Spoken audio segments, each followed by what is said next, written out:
참 좋은 날입니다. 어스틴 주님의 교회 매일 말씀 묵상에 오신 여러분을 환영합니다. 말씀을 통해 샘솟는 하나님의 은혜를 경험하시길 바랍니다. 오늘은 어제보다 더 행복한 하루가 될 것입니다. 안녕하세요 성도 여러분. 3월 15일 화요일 말씀 묵상 시작하도록 하겠습니다. 오늘 묵상할 말씀은 누가복음 21장 10절에서 13절 말씀입니다. 누가복음 21장 10절에서 13절 말씀입니다. 다 함께 읽겠습니다. 또 이르시되 민족이 민족을 나라가 나라를 대적하여 일어나겠고 곳곳에 큰 지진과 기근과 전염병이 있겠고 또 무서운 일과 하늘로부터 큰 징조들이 있으리라.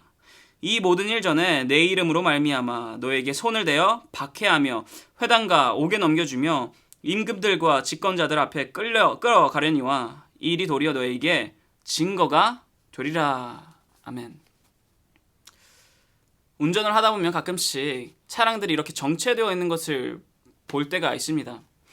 분명히 트래픽 시간이 아닌데도 불구하고 트래픽이 일어날 그런 시기가 아닌데도 불구하고 이렇게 도로에 차량들이 정체되어 있는 것을 볼 때가 있습니다.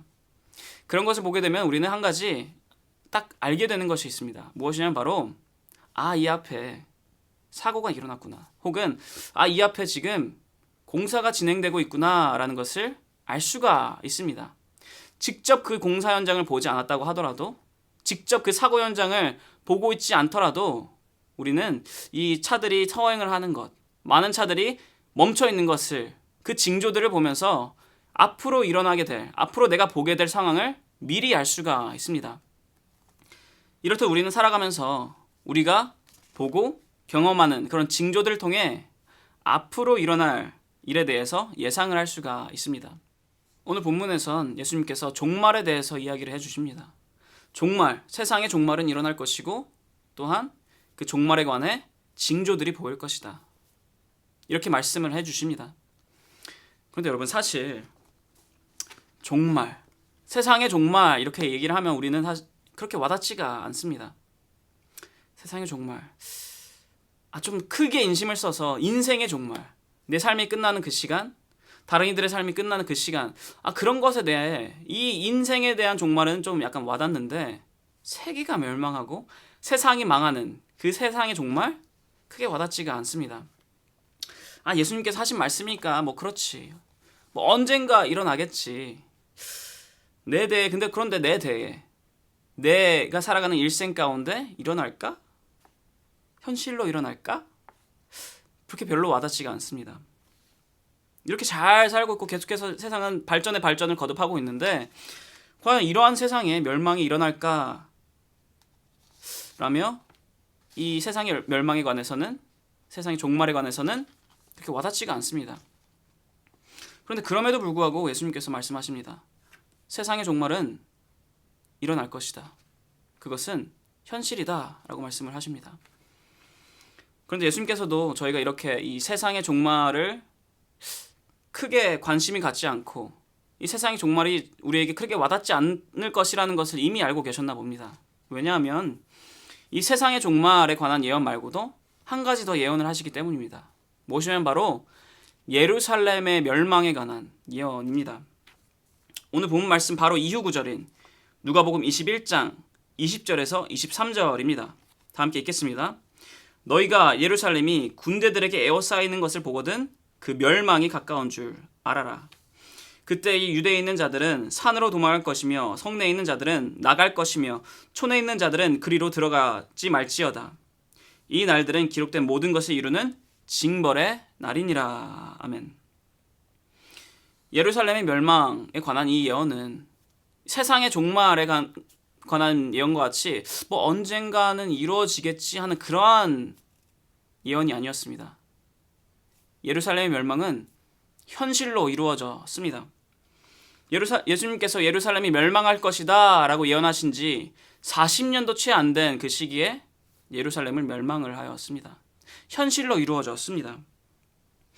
AD 66년경 이 유대 총독이 세금이라는 명목하에 예루살렘 성전에 있던 이 금고를 털어갑니다. 그곳에 있는 돈을 뺏어가게 됩니다. 유대인들은 이 상황에 굉장히 심각하게 반응을 하였습니다.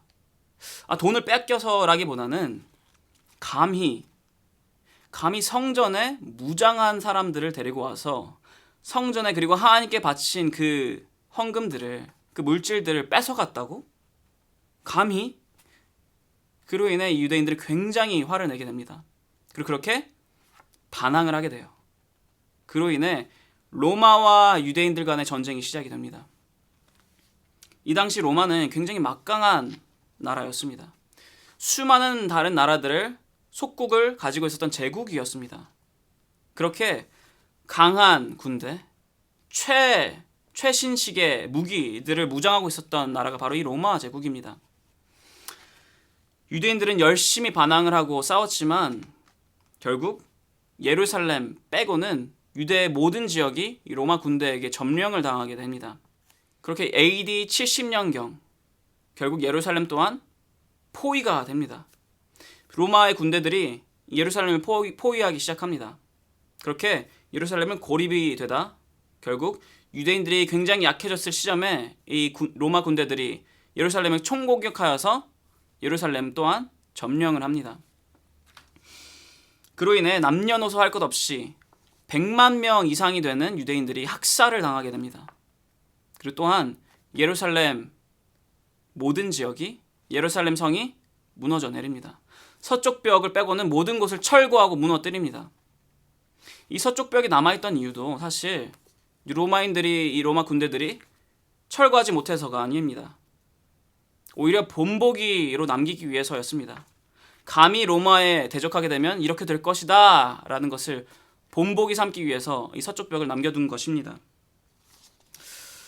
이 이후로도 로마와 유대인의 전쟁은 3년 동안 더 지속이 되지만 사실 그게 중요한 것은 아닙니다. 여기서 중요한 것은 바로 이 예루살렘의 성전이 무너졌다는 것입니다. 예수님께서 예언하신 그대로 이 예루살렘의 성이 무너졌다라는 것입니다. 예수님의 예언이 현실로 이루어졌다라는 것입니다. 언젠가 이루어질 수 있겠지라는 것이 아니라 인정할 수밖에 없도록, 이게 현실로 이루어질 것이라는 것을 인정할 수밖에 없도록 이루어졌다는 것입니다. 예수님께서는 예루살렘이 무너질 것이라는 것을 정확하게 예언하셨습니다. 그리고 현실로 이루어졌습니다.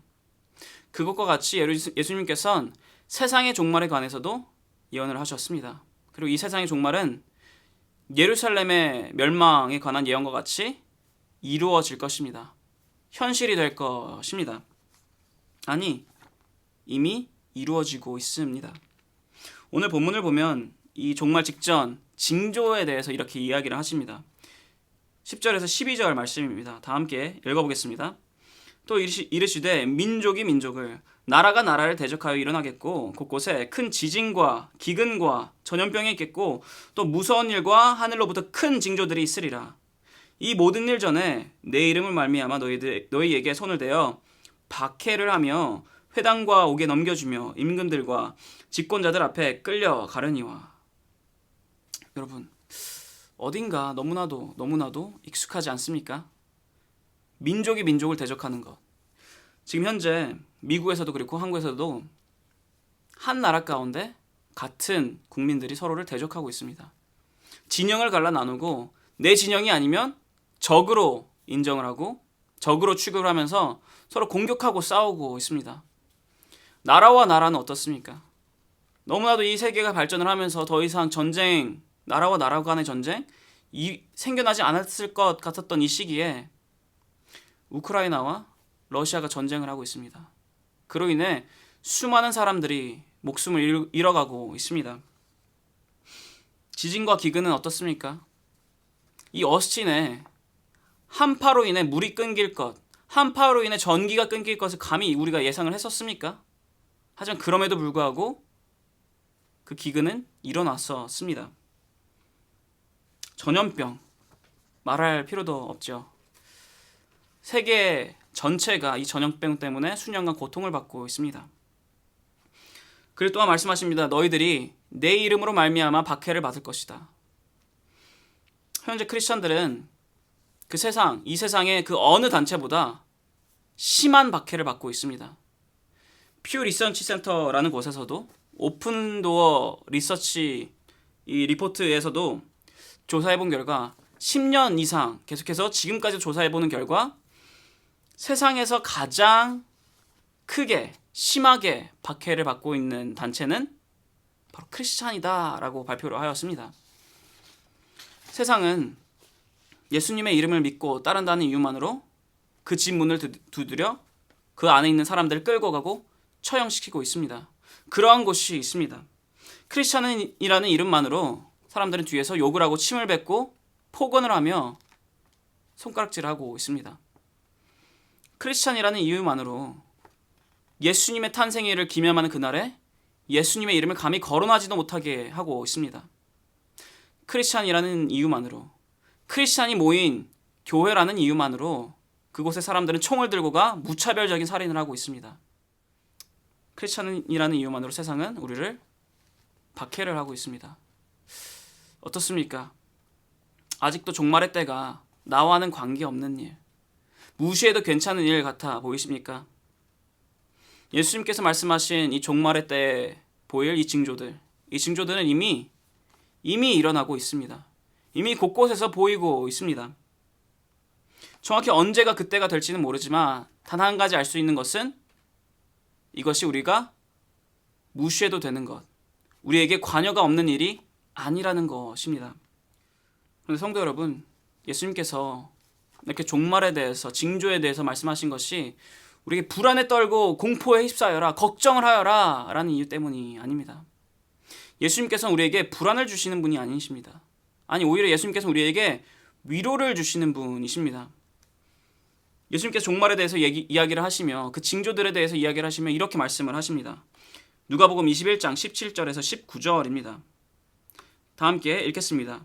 또 너희가 내 이름으로 말미암아 모든 사람에게 미움을 받을 것이나 너희 머리털 하나도 상하지 아니하리라. 너희의 인내로 너희 영혼을 얻으리라. 아멘. 너희의 영혼을 얻으리라, 혹은 너희의 생명을 얻으리라 라고 말씀하십니다. 맞습니다, 여러분. 예수님께서 우리에게 이렇게 징조에 대해서, 종말에 대해서 말씀하신 이유는 우리 보고 불안에 쌓여 공포에 휩싸여 걱정하고 있어라 라기 위해서가 아니라 우리를 위로하시기 위해서입니다. 모든 세상은 고통에 휩싸일 것이고 크리스찬들은 그것에 더해 더욱더 박해를 받을 것이지만 그럼에도 불구하고 걱정하지 말고 불안해하지 말아라. 왜냐하면 내가 너희 생명을 지켜줄 것이기에, 내가 너희들에게 구원을 허락하실 것이기에 불안해하지 말고 걱정하지 말고 오히려 대비를 하여라 라고 말씀하십니다. 크리스찬인 우리는 이 종말이 우리에게 다가오고 있다는 것을 알고 있습니다. 그렇기 때문에 우리는 불안해하는 것이 아니라 이제는 대비를 하여야 합니다. 그렇다면 어떠한 대비를 해야 할까요? 방공호를 만들고 그곳에 수년과 수십 년간 먹고 입고 살 수 있는 음식들을 쌓아놓고 물들을 쌓아놓고 나뿐만 아니라 나의 다음 대에 있는 사람들까지 안전할 수 있는 그런 방공호를 만든 그러한 대비를 해야 할까요? 아니요. 크리스찬이 해야 할 이 다가오는 종말에 대해 대비할 수 있는 방법은 바로 믿는 것입니다. 복음을 믿는 것입니다. 그리고 그 복음을 나누는 것입니다. 예수님께서 우리를 위로해 주신 것, 이 종말에 대비해서 위로를 해준 것은 우리에게 교만하여라 라기 때문이 아닙니다. 나는 구원받은 자야. 나는 종말이 다가올 것을 알고 있어. 하지만 그럼에도 불구하고 주님께서 나를 위로하시기 때문에 나는 괜찮아. 나는 지켜질 것이야. 그런데 저자들, 믿지 않는 자들, 저자들은 바보같이 눈을 닫고 귀를 닫고 대비를 하고 있지 않구나. 저자들은 어쩔 수 없을 것이야. 내가 저들보단 낫다. 그렇게 교만을 하라는 것이 아닙니다. 누가복음 19장에 보면 예수님께서는 예루살렘의 성벽을 바라보시며 그리고 예루살렘이 무너질 것을 예언을 하시며 눈물을 흘리십니다. 이로 인해 고통받고 죽음을 향해 갈 수밖에 없는 이들을 위해서 눈물을 흘리십니다. 우리 또한 이 예수님과 같이 눈물을 흘려야 합니다. 종말이 다가오는 이때에 아직도 복음을 알지 못하는 자들, 그들을 위해서 우리는 눈물을 흘릴 수 있어야 합니다. 그리고 그들에게 복음을 나눌 수 있어야 합니다. 예수님께서 하늘로 올라가시기 직전에 우리 모두에게 명하신 것 같이 예루살렘과 사마리아와 온 유대와 땅끝까지 이르러 복음을 전해야 하는 그 명하신 것과 같이 우리는 나누어야 합니다. 복음을 나누고 복음을 전해야 합니다. 그것이야말로 종말에 대비하는 올바른 크리스찬의 반응입니다. 오늘 본문 마지막 절에는 이렇게 쓰여 있습니다. 13절입니다. 이 일이 도리어 너에게 증거가 되리라. 아멘. 이 구절을 해석하는 방법은 두 가지가 있습니다. 첫 번째 해석 방법은 바로 예수님께서 말씀하신 그 징조들이 다가올 종말에 대한 증거가 될 것이다 라는 의미가 첫 번째입니다. 두 번째 해석하는 방법은 이렇게 보이는 이 징조들이 너희가 예수님의 이름을 알릴 기회가 될 것이다 라는 해석입니다. 이 구절을 이 성경의 다른 구절들과 대비해 봤을 때 첫 번째가 아니라 두 번째의 해석이 더 올바르다라는 것을 우리는 알 수가 있습니다. 기회가 되는 것, 예수님의 이름을 알 수 있는 더욱더 큰 기회가 될 것이라는 것입니다. 이 징조들, 이 세상이 종말에 가까워질수록 보이는 이 징조들이 오히려 예수님의 제자들에겐 기회가 된다는 것입니다. 복음을 전하고 복음을 나눌 수 있는 기회가 된다는 것입니다. 사랑하는 성도 여러분, 그러니 대비하시기 바랍니다. 이 다가오는 이 세상의 종말에 대비하시기 바랍니다. 믿음으로 대비하시고 복음을 나눔으로 대비하시기 바랍니다. 그렇게 현실이 될 이 종말에 올바르게 반응하는, 올바른 대비를 할 수 있는, 복음을 받아 복음을 나누는 그런 모든 성도 여러분 되시기를 소망합니다. 기도하겠습니다. 하나님 아버지 감사드립니다. 오늘 주님께서 말씀하셨습니다. 세상에 종말이 있을 것이다. 예루살렘에 종말이 있었던 것처럼 세상에도 종말이 있을 것이다. 그리고 이것은 현실이다 라고 말씀하셨습니다. 주님, 저희들 다시 한 번 더 기억합니다.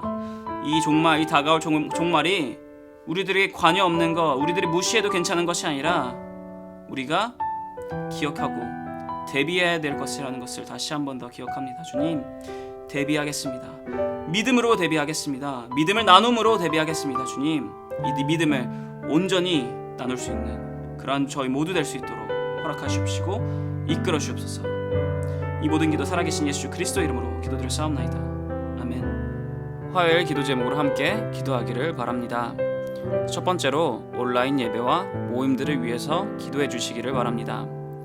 온라인으로 모이지만 그 예배와 모임 가운데 동일한 하나님의 은혜가 있도록 기도해 주시기를 바랍니다.